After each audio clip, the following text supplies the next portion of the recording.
Hi hello friends అందరికీ నమస్తే. Welcome back to Shravya vlogs.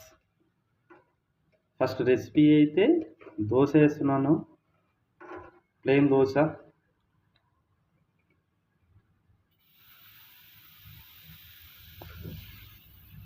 So చూడండి ఫ్రెండ్స్, ఇలా అయితే దోశ పిండిని దోశ పెంక పైన వేసుకొని ఇలా అయితే మూవ్ చేసుకోవాలి.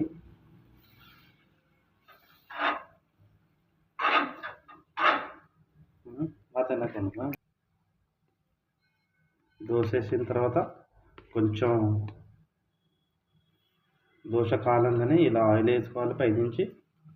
ఇదే ప్లెయిన్ దోశ. చూడండి ఫ్రెండ్స్, ఇది ప్లెయిన్ దోశ అన్నమాట.